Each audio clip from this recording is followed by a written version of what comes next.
యేసన్న గారు ఒకసారి బస్సులో ప్రయాణమే వెళ్తూ ఉంటే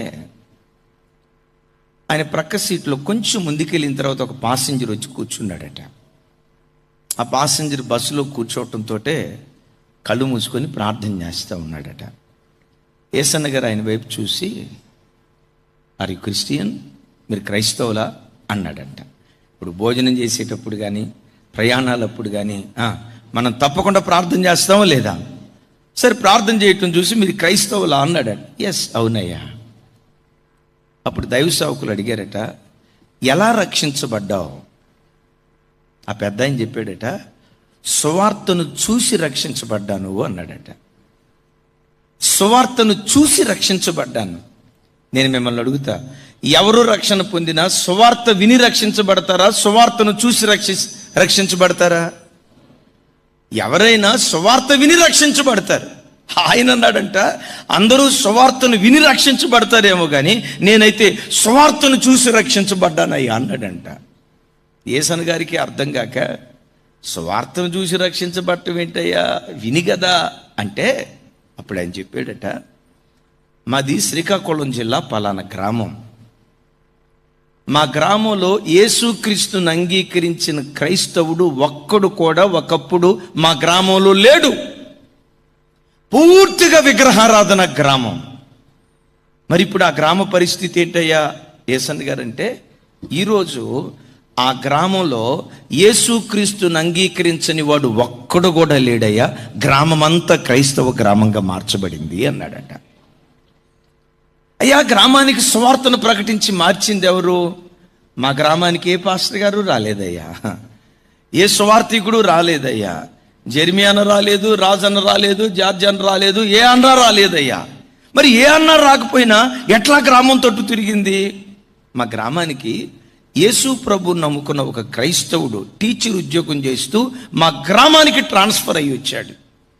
అయ్యా, మా గ్రామంలో ఆయన లాంటి సత్ప్రవర్తన కలిగిన వాడిని దానికి మునుపు కానీ దాని తర్వాత కానీ ఆయన వంటి వాడిని చూడలేదయ్యా. ఏంటయ్యా ఆయనలో ఉన్న గొప్పతనం? కొన్ని చోట్ల గవర్నమెంట్ టీచర్లు అంటే మొక్కుబడిగా ఉద్యోగం చేస్తారు. ఆయన అట్లా చేసేవాడు కాదయ్యా. 9ంటికి స్కూల్ అయితే 8ంటికే ఇంట్లో నుంచి బయలుదేరేవాడు. పిల్లలందరినీ, రే బాబు స్కూల్కి బయలుదేరండి, రే చిన్న స్కూల్కి బయలుదేరండి, పలక, బలభం, పుస్తకాలు అన్నీ తీసుకొని మొత్తం స్కూలుకు రాని పిల్లలను కూడా చెప్పి 8ంటికే బయలుదేరి 8:45 కల్లా స్కూల్లో ఉండేవాడట. ఈ 45 నిమిషాలు ఏంటో తెలుసా? తల్లిదండ్రులకి చదువు విలువ చెప్పి, చదువుకుంటే వాళ్ళు ప్రయోజకులు అవుతారమ్మా. మీరు వాళ్ళని పొలం పనికి తీసుకెళ్తే 5 రూపాయలు వస్తుంది, 5 రూపాయలు వస్తుంది, ఇద్దరిని పంపిస్తే 10 రూపాయలు వస్తుందని తాత్కాలికపు లాభాన్ని చూస్తారు కానీ చదువు విలువ గుర్తించండి అని ఆ టీచర్ గారు చదువు విలువ వాకు చెప్పి పిల్లలకి స్కూల్లో జాయిన్ చేయించేవాడు. ఆ టీచర్ గారు అండి, ఆ టీచర్ గారు రాకమునుపు ఈ స్కూల్లో పనిచేసిన ఏ టీచర్ అయినా మధ్యాహ్నం భోజనం చేసిన తర్వాత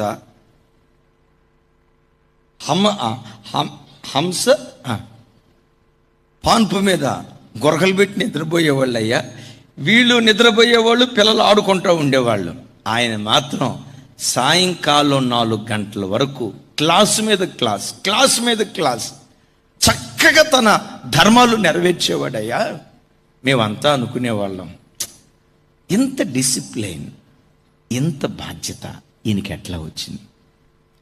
చాలామంది టీచర్లు మన గ్రామంలో పనిచేయటానికి వచ్చారు కదా, ఈయనలో ఉన్న డిసిప్లిన్, ఈయనలో ఉన్న నమ్మకత్వం, ఈయనలో ఉన్న ఖచ్చితత్వం ఎవరిలో మనం చూడలేదు కదా. ఈయన ఇంత ఖచ్చితంగా బ్రతకటానికి ఈయన ఖచ్చితత్వానికి కారణం ఏంటి? మేము అన్వేషించడం ప్రారంభించాం. ఆ టీచర్ గారికి 2 కొడుకులు, 1 భార్య అయ్యా. 1 భార్యే కదా ఉండేది. చూడండి, గమనించండి, 2 పిల్లలు, 1 భార్య, 2 పిల్లలు, భార్య అయ్యా. అయితే విషయం ఏంటంటే, మాది పల్లెటూరు కదయ్యా. పల్లెటూరులో భార్యాభర్తలు ఎట్లా ఉంటారంటే, ఉదయం నోటికొచ్చినట్టు తిట్టుకుంటారు, నడివీధిలోని జుట్టు పట్టుకొని కొట్టుకుంటారు, మరలా సాయంత్రానికి మంచి అయిపోతారు. ఇదయ్యా మా ఊర్లో తతంగం. కానీ ఆ భార్యాభర్తలను చూసామయ్యా, 3 సంవత్సరాల పాటు ఆయన మా దగ్గర ఉద్యోగం చేశాడు. వాళ్ళ పిల్లలకు తల్లిదండ్రులకు గొడవ వచ్చినట్టు కానీ భార్యాభర్తలు ఏ రోజు వీధికెక్కి కొట్లాడుకున్నట్లు కానీ మా 3 సంవత్సరాల జీవితంలో చూడలా. ఆ కుటుంబాన్ని వచ్చి కథలుగా మాట్లాడుకునే వాళ్ళం. ఏమని తెలుసా? ఏంటి ఈ భార్యాభర్తల మధ్యలో వివాదం అనేది ఎప్పుడూ లేదే. పిల్లల తల్లిదండ్రులు గీసిన గీత దాటలో అంతా వాళ్ళ పిల్లలు కూడా ఒక డిసిప్లైన్ అయ్యా. వాళ్ళతో పాటు స్కూల్ నుంచి ఇంటికి వస్తారు 4ంటికి. వాళ్ళ నాన్న చెప్తాడు, రే బాబు ఆడుకోవటానికి గంటే. 4 నుంచి 5 దాకా వాళ్ళు ఆడుకునేవాళ్ళంట. 5 అవటంతో టకామని స్కూల్ బెల్లు కొట్టినట్లుగా ఇంటికి వెళ్ళి మోకరించేవాళ్ళంట. ప్రతిరోజు సాయంత్రం రేడియో ఆన్ చేసి దేవుని వాక్యం విని, ఆ తర్వాత గమనించండి, సినిమాలు చూసేవాడైనంత సంతోషంగా పాడతాడో లేదో కానీ పాటలు పాడేటప్పుడు అంత ఆనందంగా పాడుకుంటూ ఉంటారయ్యా. ప్రార్థించేటప్పుడు ఏడుస్తూ పాడతారయ్యా, ఏడుస్తూ ప్రార్థన చేస్తారయ్యా. ఒకరోజు మా గ్రామ సర్పంచ్ గారికి అనుమానం వచ్చి, వీళ్ళు ఇంత నెమ్మదిగా, ఇంత మర్యాదగా, ఇంత గుట్టుగా, ఇంత పవిత్రంగా, ఇంత నీతిగా వీళ్ళు బ్రతకటానికి కారణం ఏంటని మా సర్పంచ్ గారు టీచర్ గారి దగ్గరికి వెళ్ళి ఒక మాట అడిగాడు. సార్, మా గ్రామంలోనే మీ కుటుంబం ఒక ప్రత్యేకమైంది. ఆమేన్. మీ భార్యాభర్తలు ఒక ప్రత్యేకమైనటువంటి వాళ్ళు. అందరి వంటి వాళ్ళు కాదు మీరు. ప్రతి విషయంలో మీలో ఒక ప్రత్యేకత. అడిగారట, అయ్యా మీ ఈ సత్ప్రవర్తన కారణం ఏంటి? ఈ నమ్మకమైన జీవితానికి కారణం ఏంటి? మీ భార్యాభర్తలు ఎంత ప్రేమగా బ్రతకటానికి కారణం ఏంటి? తల్లిదండ్రులు గీసిన గీతకు పిల్లలు దాటకుండా ఇంత విధేయులుగా జీవించడానికి కారణం ఏంటి అని అంటే, ఆ టీచర్ గారు చెప్పారట, అయ్యా ఒకప్పుడు మేము మీ వంటి వారిమే, కానీ యేసుక్రీస్తును మా స్వరక్షకునిగా అంగీకరించిన తర్వాత ఆయన మా కుటుంబాన్ని ఈ రీతిగా కట్టాడయ్యా.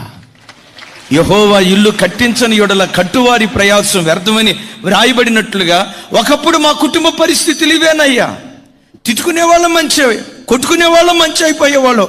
కానీ యేసుక్రీస్తు ప్రభువుని మేము అంగీకరించిన తర్వాత ఆయన శాంతికర్త, సమాధానకర్త, నెమ్మదికి కారణభూతుడు.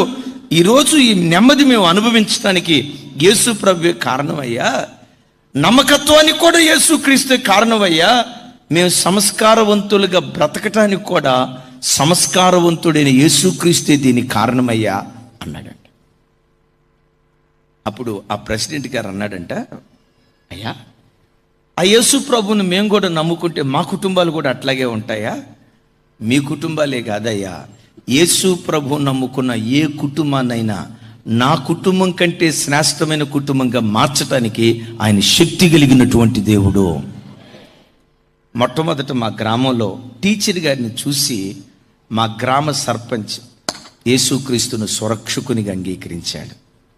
ఎప్పుడైతే గ్రామ సర్పంచే యేసుక్రీస్తుని అంగీకరించాడో, గ్రామ సర్పంచే అంగీకరించిన తర్వాత మనకేం వడ్డని చెప్పి సర్పంచ్ గారిని చూసిన తర్వాత గ్రామంలో ఒక్కొక్కరు